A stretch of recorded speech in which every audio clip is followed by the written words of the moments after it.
Operation सिंदूर के वर्षगांठ पर पीएम मोदी का पोस्ट, कहा ऑपरेशन सिंदूर में सेना ने अद्भुत साहस दिखाया, सेना ने पहलगाम हमले का मुंहतोड़ जवाब दिया।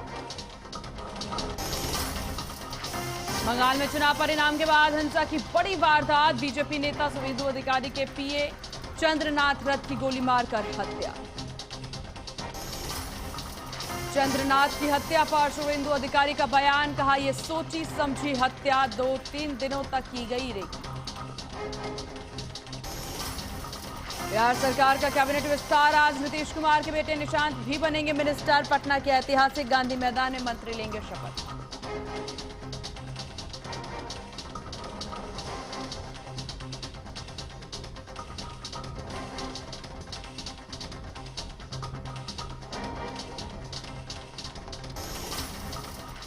नमस्कार, मैं हूं आपके साथ सीमा चौधरी। आप देख रहे हैं चैनल न्यूज, जुनून सच दिखाने का। खबरों की ओर रुख करेंगे, लेकिन उससे पहले यहां से सीधे लिए चलते हैं आपको देहरादून, जहां सीएम धामी का संवाद कार्यक्रम क्या कुछ कह रहे हैं, सुनते हैं। टेस्ट करा के मेरे फार्म हाउस में आई है और इसमें परचेजिंग में मुझे मार्गदर्शन मिला।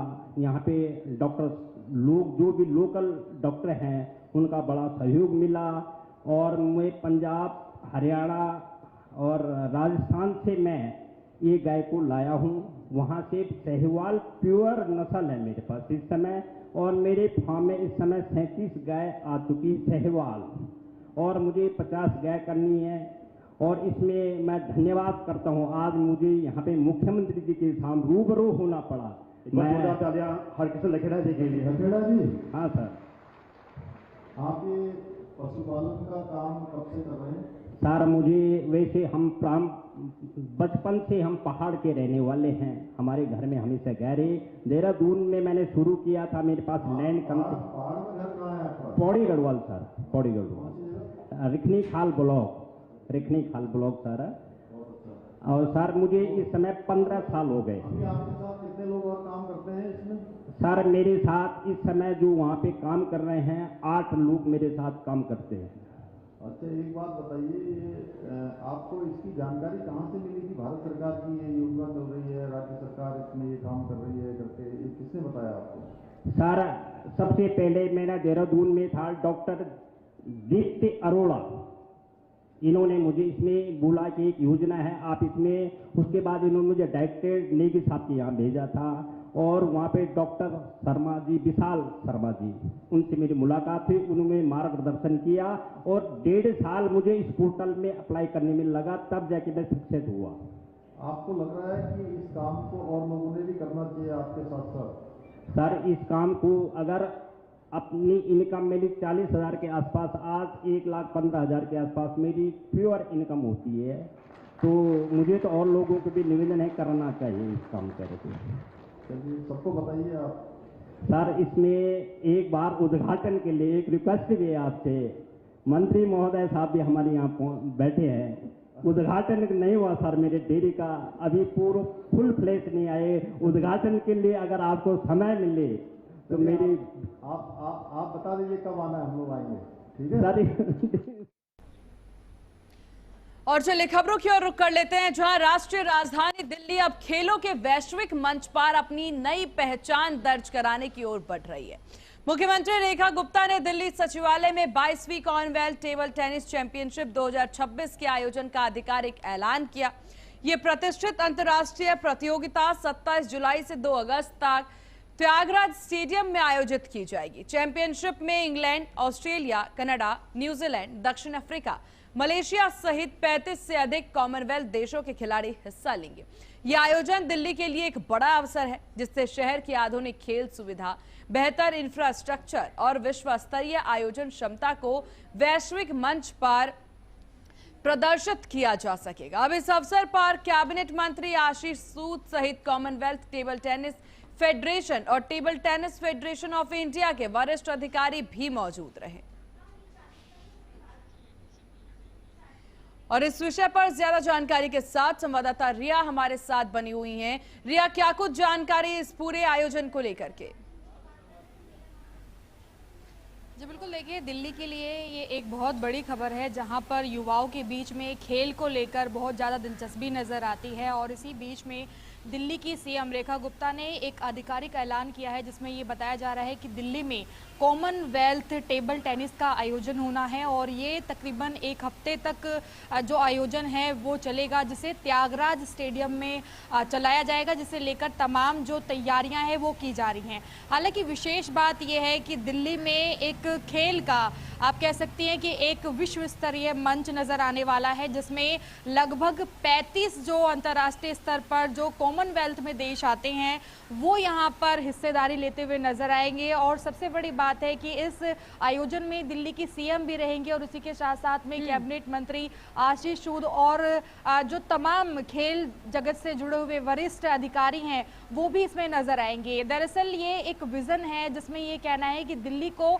स्पोर्ट कैपिटल के तौर पर दिखाना है और जो 2036 में कॉमनवेल्थ का आयोजन होना है उससे पहले ही दिल्ली कैपिटल को कहीं ना कहीं पर इसमें ले जाने की कोशिश की जा रही है। और इसी के साथ साथ में टेबल टेनिस में जो तमाम युवक हैं वो दिलचस्पी रखते हैं, उनको एक ये मंच मिलेगा, बढ़ावा मिलेगा, ताकि दिल्ली में स्पोर्ट्स को लेकर भी युवाओं में और भी ज़्यादा जो दिलचस्पी है वो बढ़ने लगेगी। फिलहाल ये आयोजन जो होना है इसमें सब कुछ आधुनिक देखने को मिलेगा। जी बिल्कुल। और रिया, जो इसमें कहा जा रहा है कि इससे इंफ्रास्ट्रक्चर में एक बड़ा बदलाव देखने को मिलेगा, यानी ये 22वां कॉमनवेल्थ जो टेबल टेनिस है इसमें क्या कुछ खास रहने वाला है? बहुत से देश के खिलाड़ी आने वाले हैं, उनके लिए कैसी व्यवस्थाएं की जाएंगी? और जुलाई से इसकी शुरुआत होनी है तो इसके लिए काफी कम समय बचा हुआ है, तो क्या कुछ तैयारी नजर आ रही है आपको ग्राउंड जीरो पर?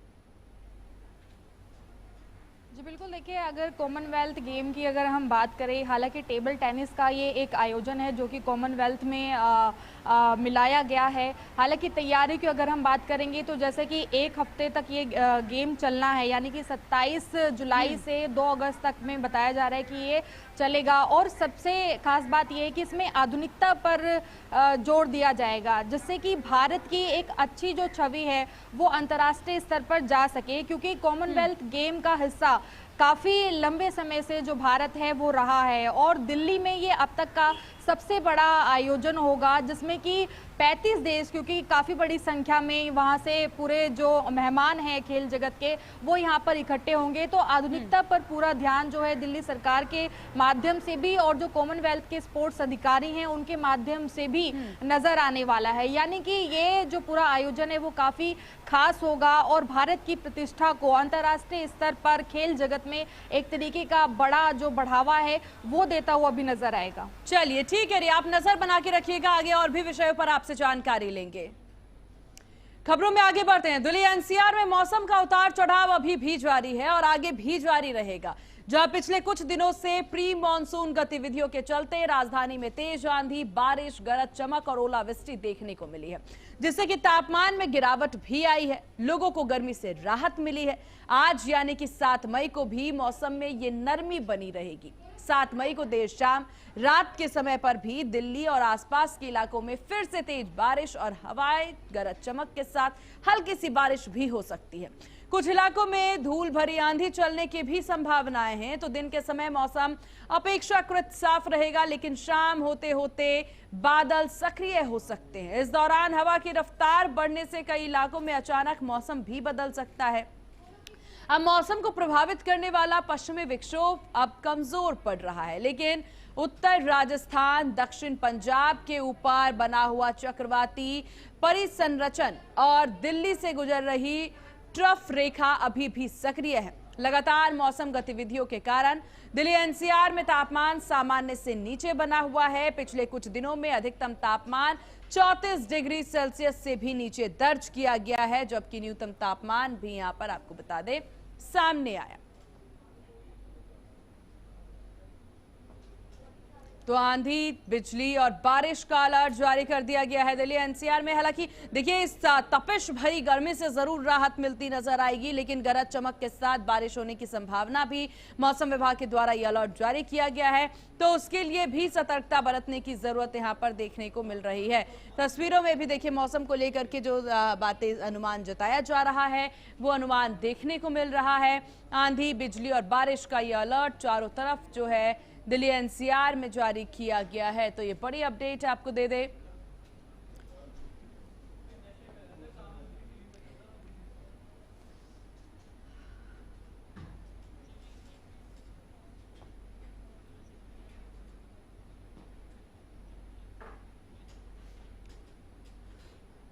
चलिए यहाँ से सीधे आपको लिए चलते हैं पटना, जहां पर शपथ ग्रहण समारोह का कार्यक्रम। सीधी तस्वीरें आपकी टीवी स्क्रीन पर पटना से। तो बिहार में सम्राट सरकार मंत्रिमंडल विस्तार की ये तस्वीरें। माननीय प्रधानमंत्री जी हमारे बीच उपस्थित होंगे, हम सब स्वागत करेंगे तालियों से और राष्ट्रगान और बिहार गीत के लिए हम सब अपनी जगह पर खड़े होंगे जब माननीय प्रधानमंत्री जी का आगमन होगा। हो सीता की जन्मभूमि है बिहार, बापों की कर्म भूमि है बिहार, बिहार ये बिहार, बिहार ये बिहार।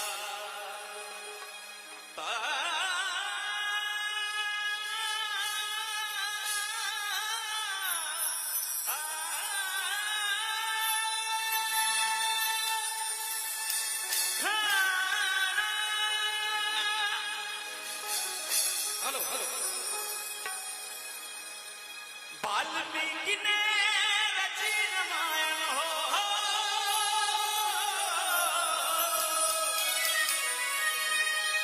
वाल्मीकि ने रची रामायण, लव कुश को जाने संसार,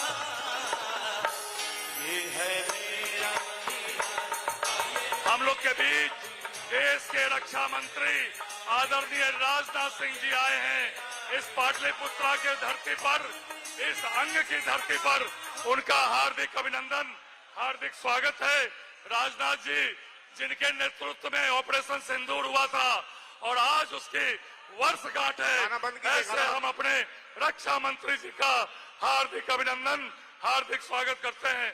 जोर से ताली बजाकर आदरणीय देश के रक्षा मंत्री जी का हम लोग हार्दिक अभिनंदन, हार्दिक स्वागत करते हैं। भारतीय जनता पार्टी के पूर्व राष्ट्रीय अध्यक्ष और देश के स्वास्थ्य एवं रसायन मंत्री आदरणीय जेपी नड्डा जी भी आ चुके हैं, उनका भी हार्दिक अभिनंदन, हार्दिक स्वागत है। जोर से ताली बजाकर आदरणीय जेपी नड्डा जी का हार्दिक अभिनंदन। जेपी नड्डा जी की जन्मस्थली भी पटना ही है और आज इस ऐतिहासिक गांधी मैदान में मंत्रिमंडल विस्तार में वो शामिल हुए हैं। बिहार की ओर से उनका हार्दिक अभिनंदन, हार्दिक स्वागत है।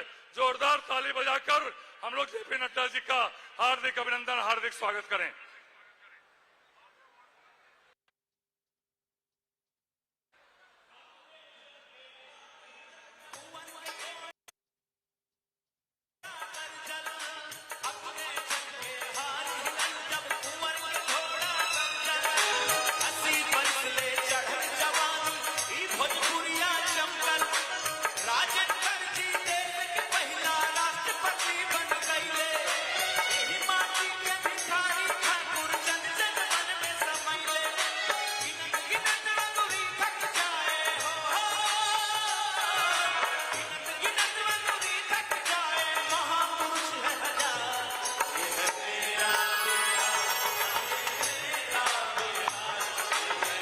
चौधरी जी उप मुख्यमंत्री बिहार भी मंच पर आए हैं, उनका भी हार्दिक अभिनंदन, हार्दिक स्वागत है।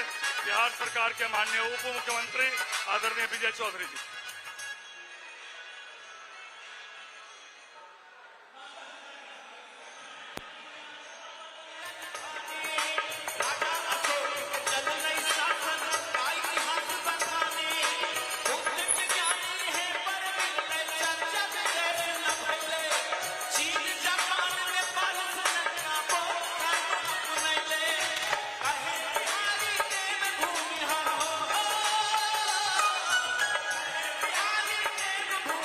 बिहार के माननीय मुख्यमंत्री सम्राट चौधरी जी, जिनके नेतृत्व में सरकार चल रही है, आज उनके मंत्रिमंडल का विस्तार है। जोर से ताली बजाकर हम लोग हार्दिक अभिनंदन, हार्दिक स्वागत करें बिहार के माननीय मुख्यमंत्री आदरणीय सम्राट चौधरी जी।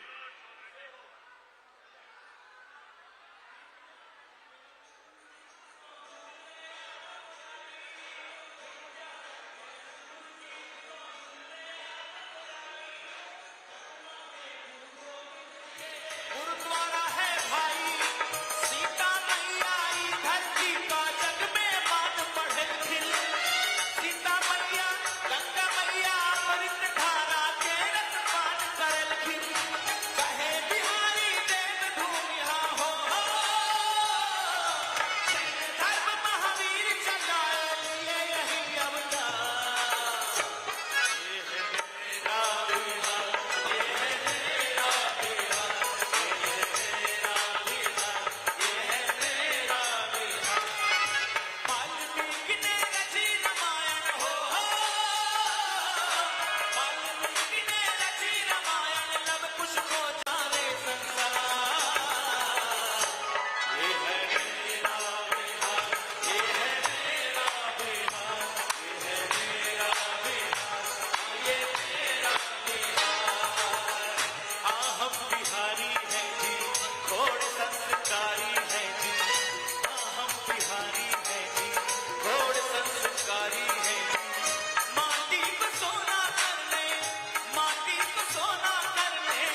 तो ये बिहार से सीधी तस्वीरें आप देख रहे थे, जहां पटना से शपथ ग्रहण समारोह की तस्वीरें आपकी टीवी स्क्रीन पर आप लगातार देख रहे थे। आज पटना में शपथ ग्रहण समारोह है।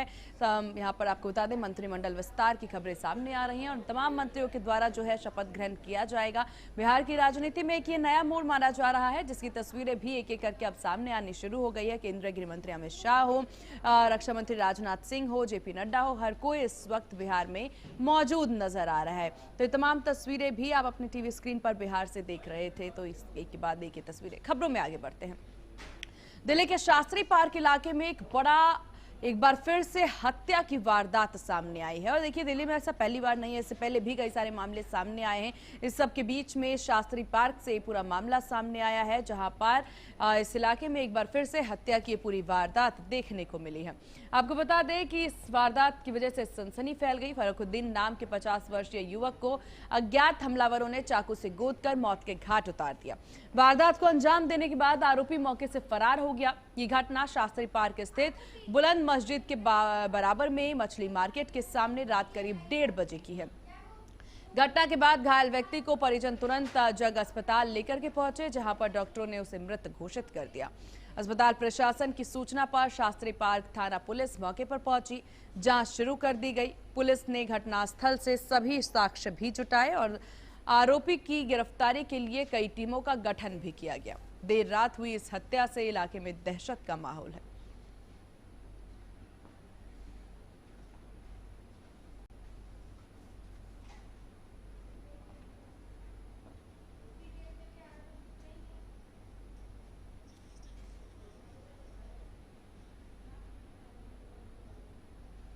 चलिए यहां से सीधे देहरादून लिए चलते हैं, जहां सीएम पुष्कर सिंह धामी क्या कुछ कह रहे हैं, सुनते हैं।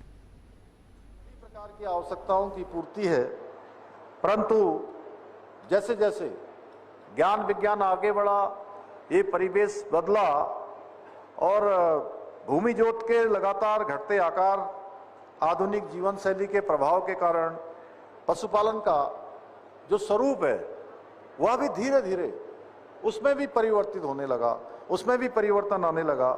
लेकिन हमारे देश के यशस्वी प्रधानमंत्री श्री नरेंद्र मोदी जी का ये स्पष्ट मानना है, आत्मनिर्भर भारत का सपना तभी साकार हो सकता है जब हमारे गांव, हमारे किसान और हमारे पशुपालक आर्थिक रूप से सशक्त हों, हर प्रकार से उनकी मजबूती हो, हर तरीके से उनका जीवन उन्नयन की ओर हो, उनका जीवन आगे बढ़े, वो विकसित भारत के संकल्प के सारथी बने।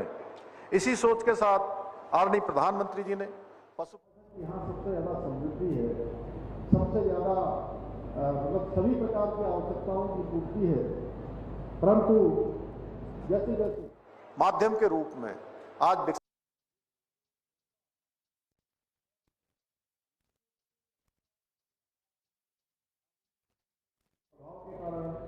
पशुपालन का जो स्वरूप है वह भी धीरे धीरे उसमें भी परिवर्तन होने लगा, उसमें भी परिवर्तन आने लगा।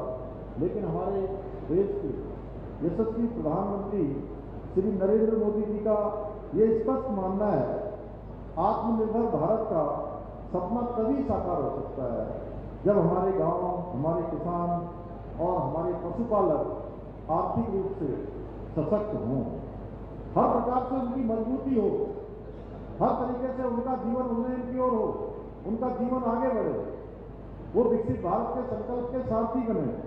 इसी सोच के साथ आदरणीय प्रधानमंत्री जी ने पशुपालन का क्षेत्र हो, डेयरी का क्षेत्र हो या मत्स्य पालन जैसे जो पारंपरिक क्षेत्र हैं, उन क्षेत्रों को आत्मनिर्भरता और रोजगार के सशक्त माध्यम के रूप में आज विकसित करने का संकल्प लेकर उसको आगे बढ़ाने का काम हो रहा है।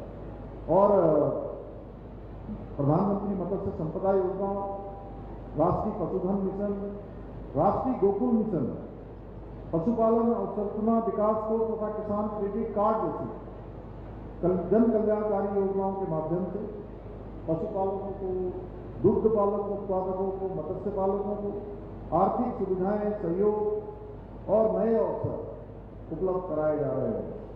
आदरणीय प्रधानमंत्री जी के मार्गदर्शन में हमारी सरकार भी इन वर्गों के कल्याण के लिए पूरी तरह से कि हमारे पशुपालक, हमारे मत्स्य पालक, हमारे अन्य क्षेत्रों में जो खेती के क्षेत्र में काम करने वाले लोग हैं, दुग्ध उत्पादन के क्षेत्र में काम करने वाले हैं, वो सभी के सब आत्मनिर्भर बने, उसके लिए हम निरंतर काम कर रहे हैं।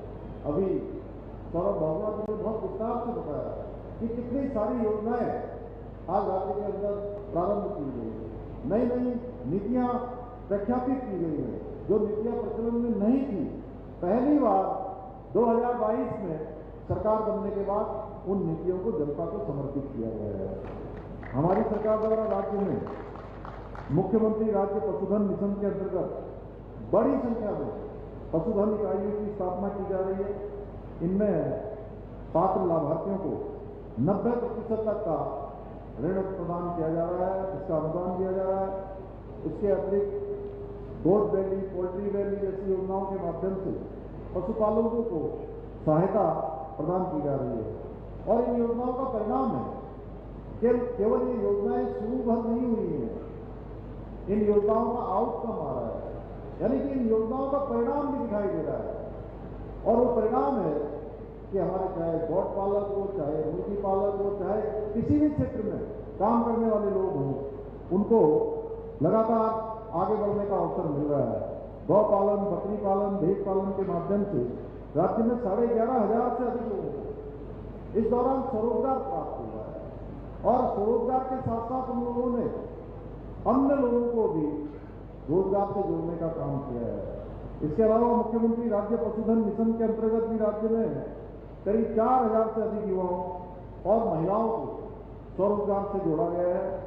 भाइयों बहनों, हमारी सरकार पशु स्वास्थ्य सेवाओं को और सुदृढ़ बनाने के लिए और प्रभावी बनाने के लिए कई कदम उठा रही है। आज राज्य के 60 विकास खंडों में मोबाइल वेटनरी यूनिट संचालित की जा रही है।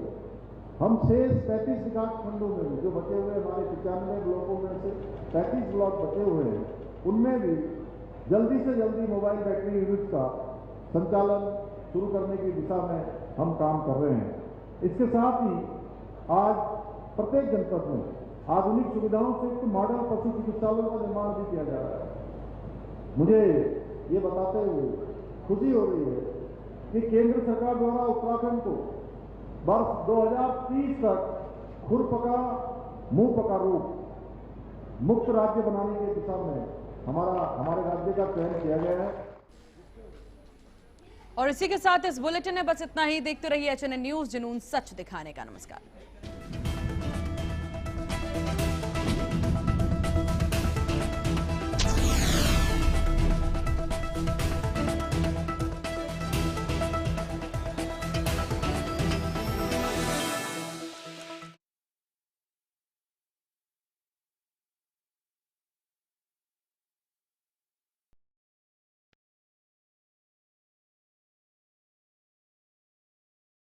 नए भारत का नया उत्तर प्रदेश पूरे देश में कनेक्टिविटी के क्षेत्र में रोल मॉडल बन गया है।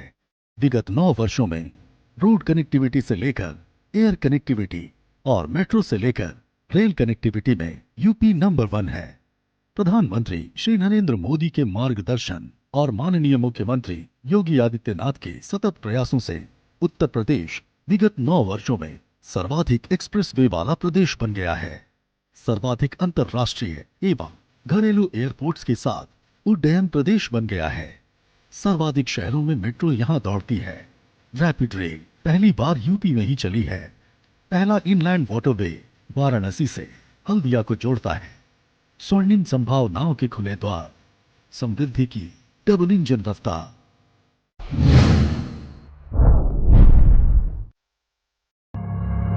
जब हर तरफ खबरों का शोर हो, जब सच और अफवाह में फर्क ना हो, तब एक चैनल उठता है सवालों की रोशनी लेकर,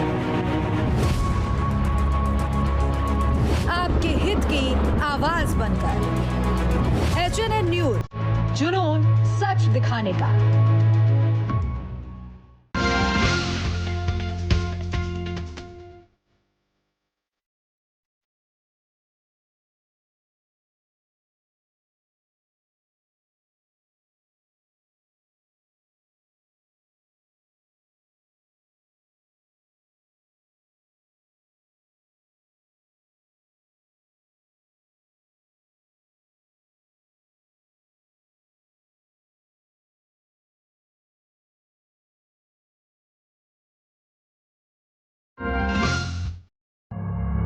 जब हर तरफ खबरों का शोर हो, जब सच और अफवाह में फर्क ना हो,